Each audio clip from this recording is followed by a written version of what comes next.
Jean-Marc Jancovici, ingénieur. Le changement climatique expliqué à ma fille. L'action, cela signifie que nous avons 25 ans pour changer et reconstruire une grande partie de ce qui nous entoure, et il va donc falloir mettre les choses en mouvement à très grande échelle. Le très bon côté, c'est que cela ouvrira des chantiers et des défis absolument considérables et passionnants pour ta génération et la mienne.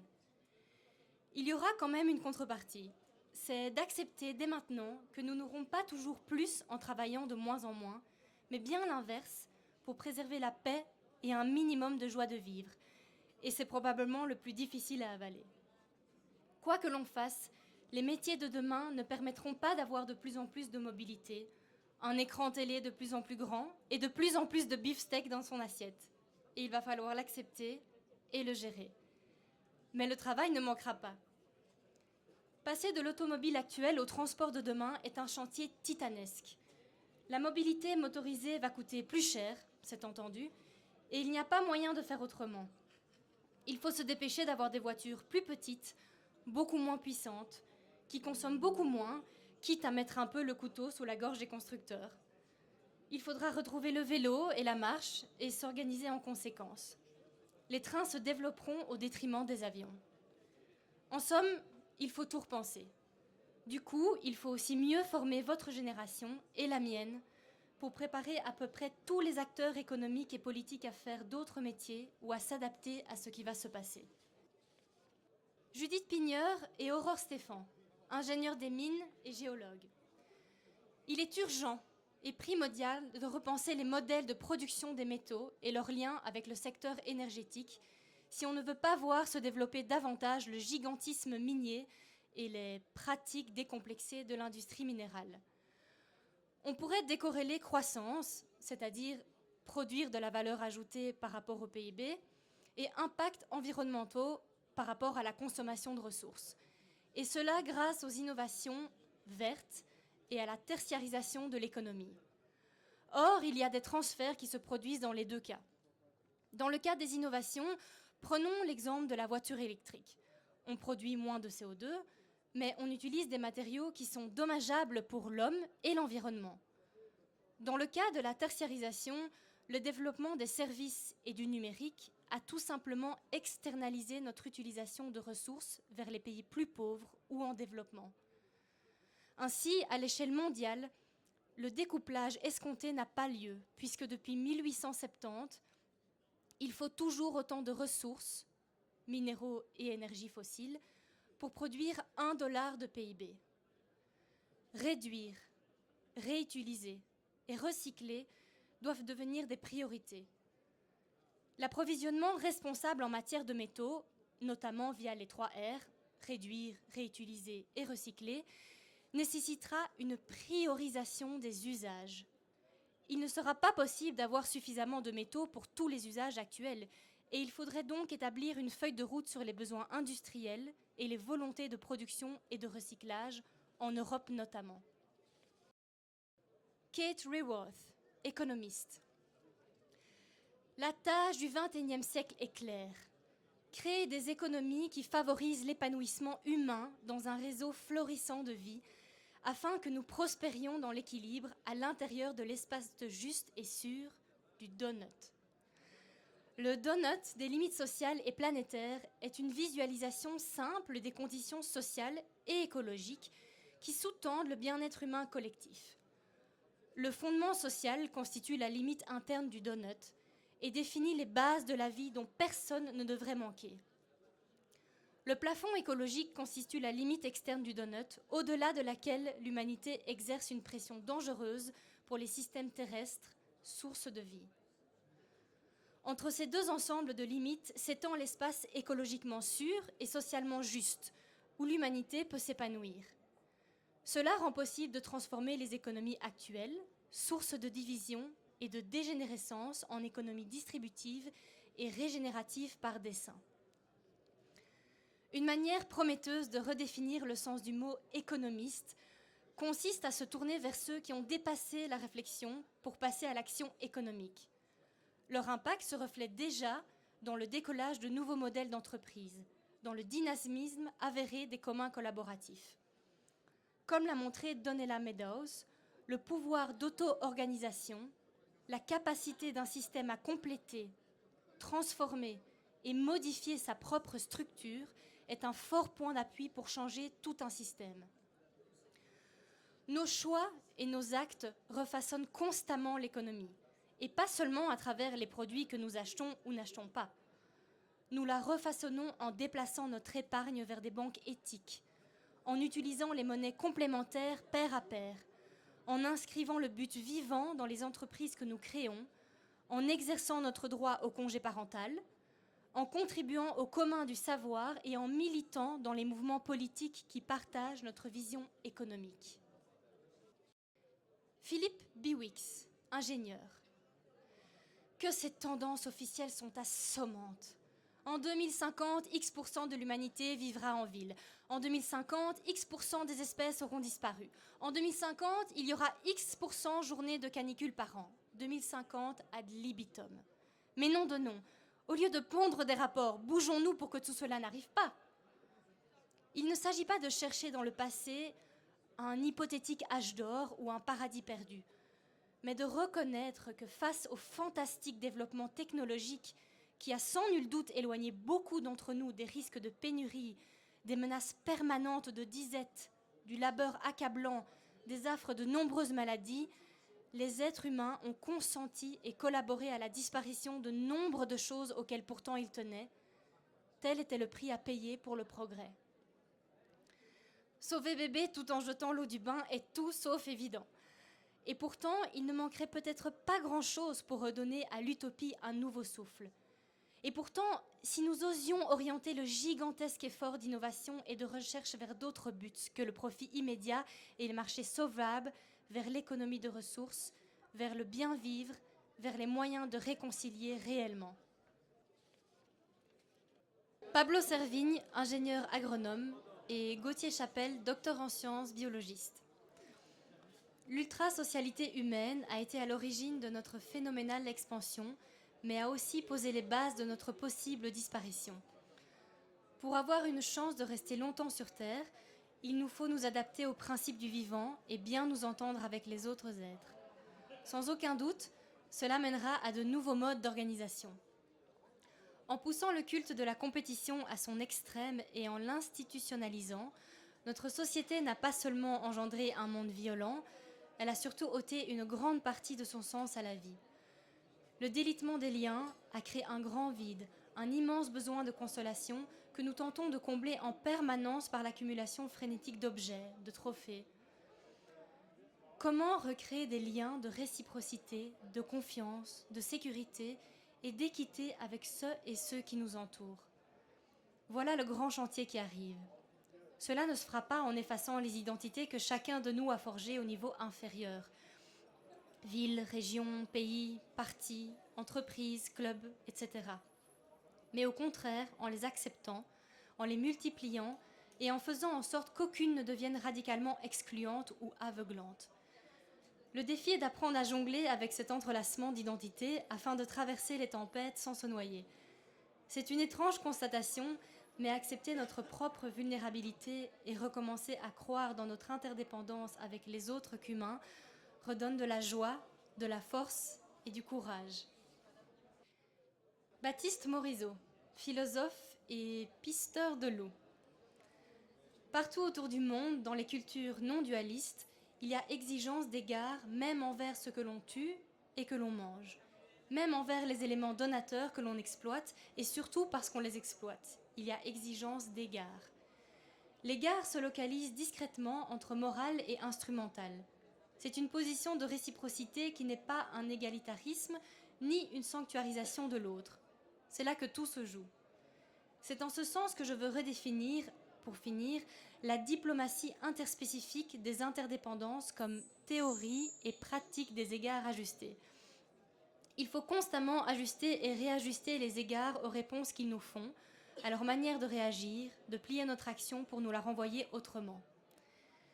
Raviver les braises du vivant est simplement une redescription de ce que l'on appelait protéger la nature, lorsque l'on est passé par-delà la croyance dans la nature, par-delà le paternalisme de la protection et par-delà le dualisme. C'est une formule qui tient ainsi ensemble 3 enjeux philosophiques. Le vivant n'est pas une cathédrale, mais un feu. On ne peut protéger de manière paternaliste ce qui est plus grand que nous, mais on peut lui restituer les conditions de sa propre régénération autonome. Ce n'est pas en tant qu'humain que l'on protège une altérité qui serait la nature, c'est en tant que vivant qu'on défend le vivant, c'est-à-dire nos milieux de vie multispécifiques. Ce n'est pas d'abord au nom d'un amour des fleurs et des bêtes qu'il y a du sens à protéger ces espaces, c'est au nom de l'impératif, clair comme de l'eau de roche, de défendre le monde qui nous fait. Timothée Parric, économiste. Ralentir ou périr. Il s'agit d'explorer la décroissance comme chemin de transition vers une économie de la post-croissance. Étymologiquement, le terme radical renvoie au latin radix, racine. Être radical, c'est prendre le problème à la racine. La décroissance, en ce sens, est bien radicale car elle ne vient pas seulement penser les violences du capitalisme, mais aussi et surtout identifier les mécanismes qui la génèrent. Au lieu de verdir le PIB, de créer de l'emploi et de maintenir le pouvoir d'achat, la décroissance donne à voir les forces souterraines auxquelles répondent nos choix de société et, de là, oblige à repenser notre rapport au monde, à la nature, à la justice, au sens de la vie et au bien-être. Pour le dire simplement, nous devons imaginer la vie économique au-delà d'un productivisme aveugle qui ne fait que compter les billets. Que peut-on encore se permettre de produire et de consommer ? La décroissance est une nécessité écologique, mais c'est aussi une aubaine sociale et existentielle. Ralentir pour survivre. Oui, mais ralentir surtout pour bien vivre, pour exister vraiment. L'imaginaire est un muscle et le nôtre s'est atrophié, fortement amolli par le manque de vision par une génération d'économistes qui ne pensaient pas plus loin que le bout de leur tableau Excel. Il est grand temps de reprendre le contrôle de notre avenir, de faire des pas de côté, de faire preuve de créativité et d'élargir l'horizon des possibles. Écoutons les étudiants de Polytech Paris et construisons une société plus agréable, plus sereine, de ralentissement choisi. Desserrer, ce n'est pas abandonner la société dans son ensemble, mais seulement un capitalisme vide de sens et à bout de souffle. Olivier Amand, biologiste. Que nous enseignent les découvertes récentes sur le fonctionnement du vivant, des plus grandes aux plus petites échelles ? En voici une synthèse sous la forme de 3 piliers fondamentaux. Vivre, c'est régénérer. Vivre, c'est cohabiter. Vivre, c'est résister. Notre coexistence avec la planète dans l'Anthropocène devra considérer un élément avant tous les autres, les fluctuations. Tout en biologie est dynamique, hors équilibre, et donc fluctuant. L'Anthropocène annonce un monde plus chaud, plus pollué, avec plus de pénuries et moins de biodiversité. L'ensemble de ces dégradations converge vers une rétroaction commune, un environnement socio-écologique plus turbulent. Dès lors, après le déni du statu quo, la colère des activistes, la négociation du développement durable et la dépression de la fin de la modernité, nous voici peut-être arrivés à une grille de lecture sur le chemin de l'acceptation. Notre monde ne va pas s'effondrer ou au contraire basculer dans le contrôle total, il va fluctuer comme jamais. La continuation de l'optimisation, à coup de gains d'efficacité et d'efficience, pourrait nous enfermer dans une voie toujours plus étroite. Un choix suicidaire dans un monde qui fluctue. Une voie viable sera donc nécessairement, et au contraire, une voie large. C'est la voie de la robustesse, dont l'objet est de maintenir la stabilité du système malgré les fluctuations. La robustesse du vivant émerge de la variabilité, de l'hétérogénéité, de la lenteur, des délais, des erreurs, de l'aléatoire, des redondances, des incohérences. Les apparentes contre-performances du vivant ouvrent de grandes marges de manœuvre qui, elles-mêmes, alimentent une très grande adaptabilité. Steven Mertens, économiste, retranscription synthétique d'interview. On a pendant des décennies été sur une utopie qui était que l'on pourrait vivre dans une société avec très peu de règles et très peu de conscience des limites de cette planète. Et donc, oui, je pense de ces limites et une bonne connaissance de dans quel jeu on joue. eh bien, cela va forcément se traduire par des éléments de barbarie, puisqu'on n'aura pas posé de choix collectifs. Ce qui va rester, c'est alors des choix individuels, avec la possibilité pour les plus forts de prendre leur part et d'écraser les autres. Il y a vraiment aujourd'hui une urgence à opposer à la barbarie, une urgence écologique. Dans les entreprises aujourd'hui, on peut reposer la question de la démocratie. Je travaille sur les modèles coopératifs où on propose aux associés d'avoir aussi un autre rôle, être là en tant que consommateur ou travailleur ou en tant qu'investisseur épargnant. Et à travers ces rôles-là, il y a une démocratie qui s'exerce dans l'espace économique. Quel est le lien entre la crise climatique et la manière dont nous nous organisons? C'est une opportunité. Elle doit être l'occasion pour nous de démonter des mécanismes, de les critiquer et, de nouveau, il y a matière à critiquer les modèles économiques.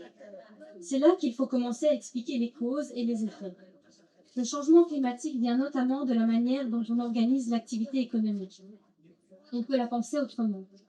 Une manière de saisir ces opportunités, c'est de mettre en lumière des initiatives différentes, des initiatives de transition qui sont certes petites, mais qui expérimentent déjà d'autres manières de faire et nous permettent de penser à des modèles pour l'avenir. Elinor Ostrom, économiste, extrait d'une analyse de Pablo Servini publiée en 2010. Elinor Ostrom figure parmi les lauréats du prix Nobel d'économie pour son analyse de la gouvernance économique au bien commun.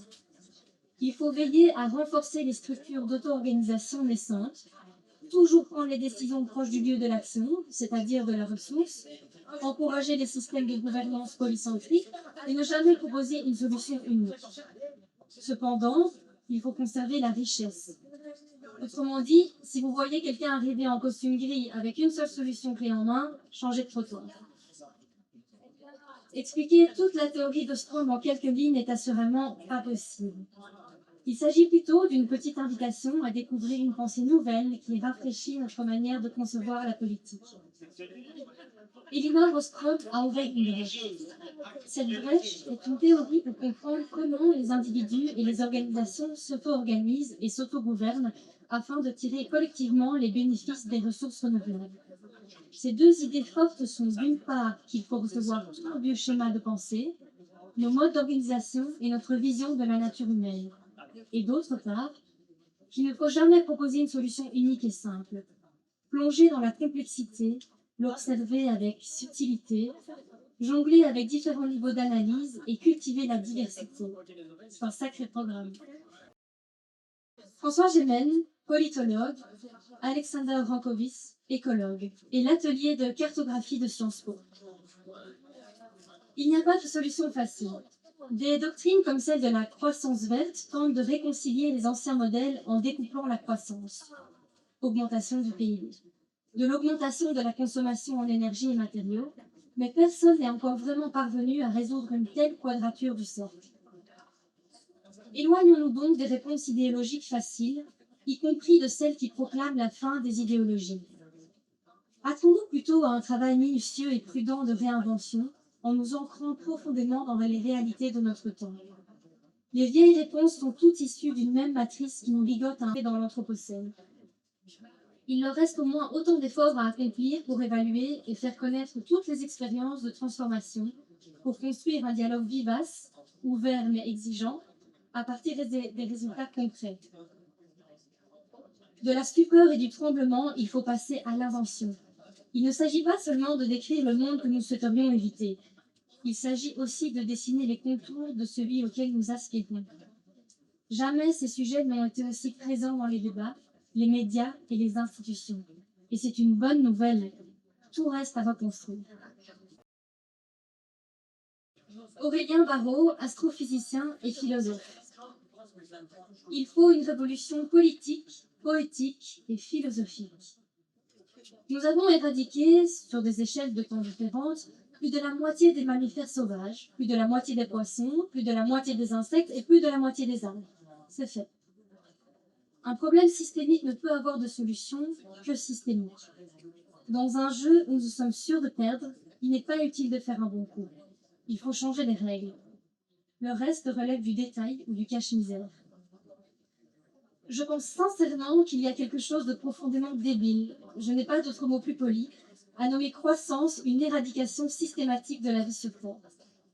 La croissance vraie ne pose aucun problème. L'amour, la créativité, l'entraide, la connaissance, les explorations artistiques peuvent évidemment croître. Elles le doivent. Mais la production délirante d'objets inutiles, devenue une fin et non plus un moyen, doit être nommée pour ce qu'elle est, une maladie. S'il faut la nommer croissance, alors voyons-la comme une croissance tumorale. Oui, le mot environnement est une horreur. Comme si la vie non humaine n'était qu'un grand parc de loisirs destiné à notre distraction. L'enjeu n'est pas de se restreindre, mais de s'interroger sur ce qui est désirable et à s'enivrer sans réserve de nouveaux enchantements. Une question reste ouverte. Un système peut-il permettre sa propre refondation en organisant la révolution qui le récuserait? Rien n'est moins sûr. Il s'agit de refondre les valeurs et les symboles. Si la direction ne change pas, le chemin importe peu.